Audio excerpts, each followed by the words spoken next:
RWBY time. Oh, it's time for more RWBY.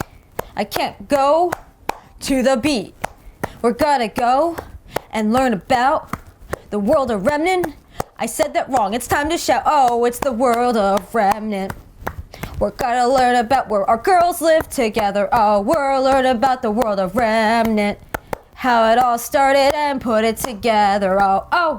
Oh, it's time for RWBY reactions. Down the channel, that's right, yeah. Oh, it's time for RWBY reactions. I feel alright, yeah. Oh, let's go into the World of Remnant today. We're learning all about the Grimm. That's right, Charles, it's time to learn about the World of Remnant again. Episode 3. Hey guys, my name is Kat. Welcome back to the channel. Welcome back to World of Remnant reactions under Squad Reacts RWBY. Today we are going to go up to number 3, episode number 3, World of Remnant 3. I can't say episode because these are volumes, so it's kind of like a sub-chapter within the chapter. I don't know, but it's number 3, and we are reacting to the Grimm. My boy Charles. Now to give you a backstory about my boy Charles, which I'm going to make up as of right now. Dramatic music plays. Charles the Grimm was one of the smallest Grimm there ever was. He was lonely. He was sad. They made fun of him for his size. He wasn't able to belong anywhere. They made fun of his bone necklace. It was shaped very strangely. His beak was too sharp and too big for himself. Sometimes he toppled over.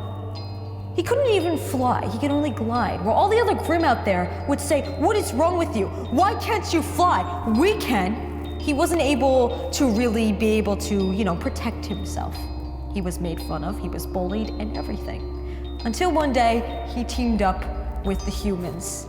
And he realized that he found a place there with them as they cared and took care of him and nurtured him as their own. That is the story of Charles the Grimm.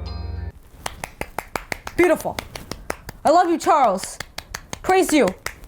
I just made that up right now. But yes, Charles is my OC from RWBY, which is one of my original Grimm creations that I made. One of our patrons did request that I draw a Grimm, and Charles just came to mind, and I feel like he's a very important character to have on this channel. And I for one, whenever we do change this up, will always be drawing Charles, because I feel like he's one of the main importances here. But yeah, that's his story. He's a bully victim. You gotta support him. You gotta adopt him into your family, Grimm, okay?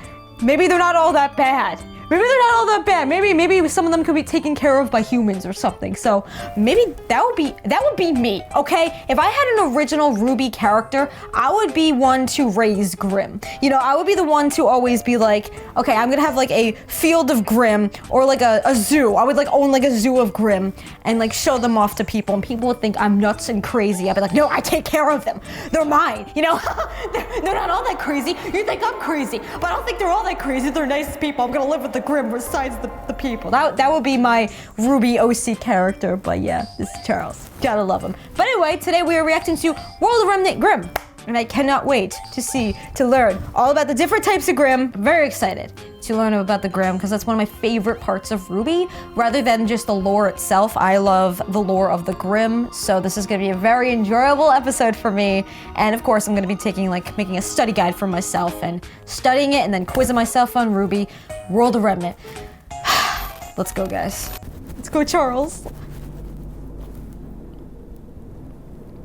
Grimm. Yes. Ooh! The creatures of Grimm. A ravenous, destructive force that covers the majority of Remnant. While often referred to simply as Grimm in the common vernacular, these beings serve as the greatest foe to mankind. Ooh. For as long as humanity can recall walking the surface of Remnant, so do they remember this wicked force. Ooh! Violence. Many ancient cultures believed the creatures of Grimm to be animals possessed by evil spirits, or perhaps the spirits of tortured animals themselves. What? However, further study, as well as the discovery of newer, more horrific forms of Grimm, Oh, there's more? does not support this hypothesis. Ooh! With new creatures discovered every day, Ooh. scientists perpetually find themselves with more questions than answers. Yes! While very little is known of their origin, some key facts have been observed in the wild. First and foremost, the Grimm exclusively attack humans and their creations, while occasional skirmishes between wildlife and Oh Grimm my have God. occurred. These instances appear to be based on territorial provocations rather than a need for sustenance. In fact, the common belief is that the Grimm are not obligated to feed. Ooh. They choose to. What is perhaps even more unsettling is the basis of their attraction. The creatures of Grimm are lured towards negative emotion. In the rare instances when villages are capable of defending against a wave of Grimm, their survival is not guaranteed, as widespread panic will only lead to more Oh my attacks. God! Little else is known about the creatures of Grimm. Keeping them in captivity has proven to be an understandably difficult task, as the creatures tend to either die or kill those who imprisoned them in the first place. To further complicate study, the corpse of a Grimm will only remain for a short period of time before completely evaporating. Those who hunt the beasts for sport find this particularly upsetting, but manage to get by with cheap taxidermic recreations and bombastic storytelling. Although the creatures of Grimm appear mindless, more delicate observation has proven contradictory. It has been noted that while younger Grimm tend to be more reckless, older Grimm, who have managed to survive their battles, have the tendency to learn from their experience and will exercise caution in the future. Oh my God, This they learn! perverse form of self-preservation allows the creatures to become more effective killers. Oh my God! And in the end, killing is all that matters. Is that it? So much was learned and revealed about them. Now, number one, what got to me is they don't feel obligated to feed. They choose to. So if somebody, let's say, is extremely a negative person, they're obviously going to attract a lot of Grimm to them. And if you're panicking in battle, you're going to end up dying because that's what attracts them. They love the panic, they love the anxiety, they love the negative energy and the auras around there that are just extremely negative. Oh my God.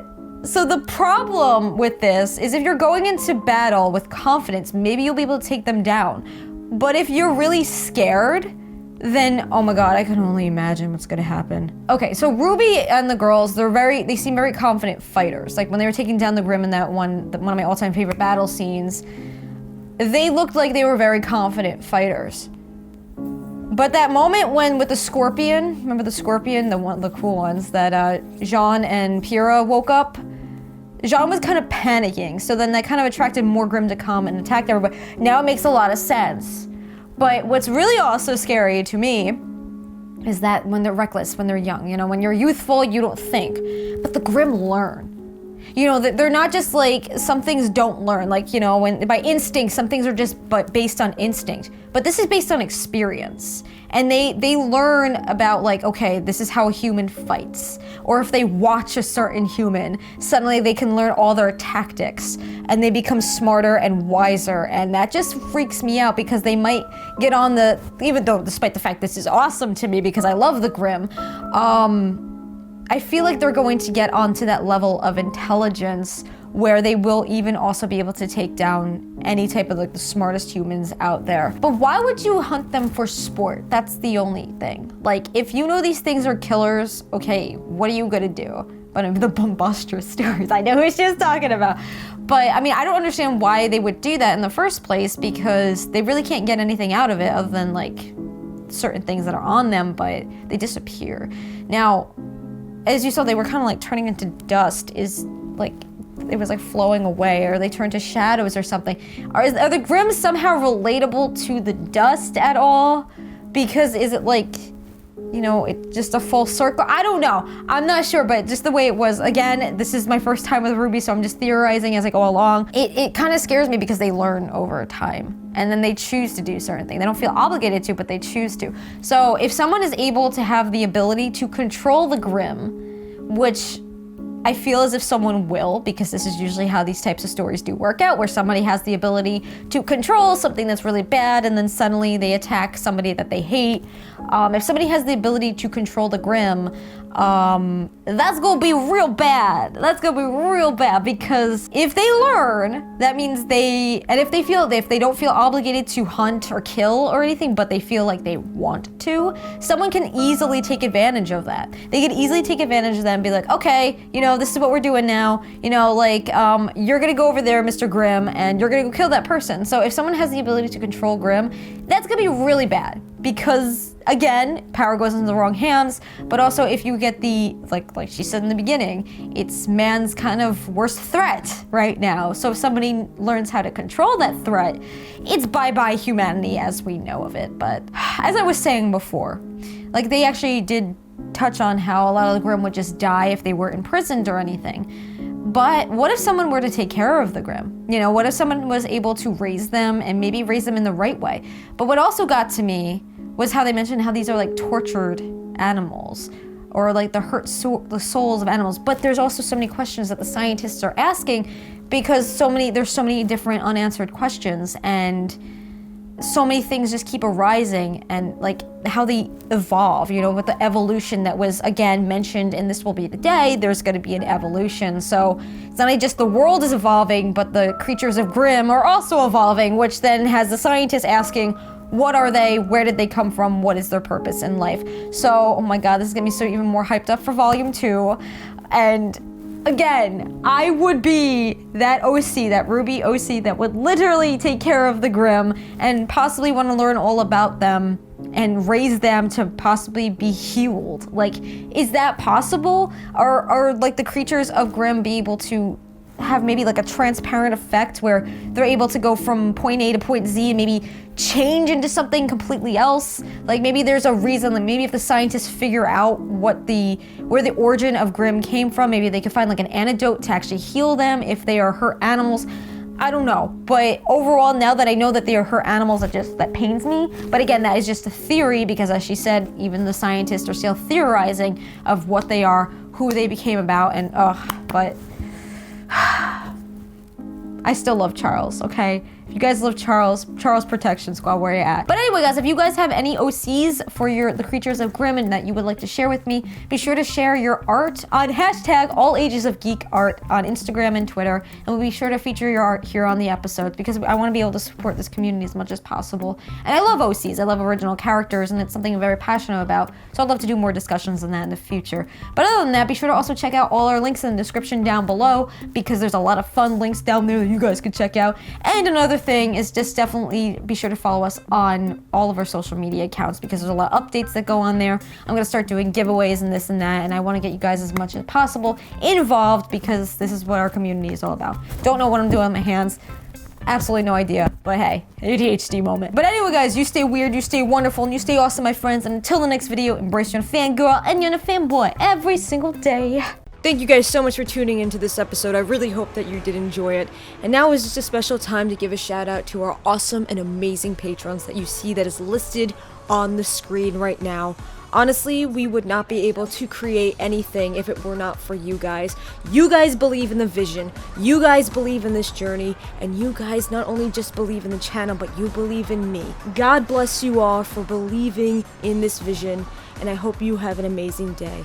If you guys want to become patrons and join me on this journey, the link is in the description down below, or you can click it on the screen right over there. Also, if you really did enjoy this video, be sure to subscribe. You could also click there with the cute little icon that's there as well. And if you want to check out more episodes, there should be a little box that's popped up right about now. Click on that and enjoy the ride.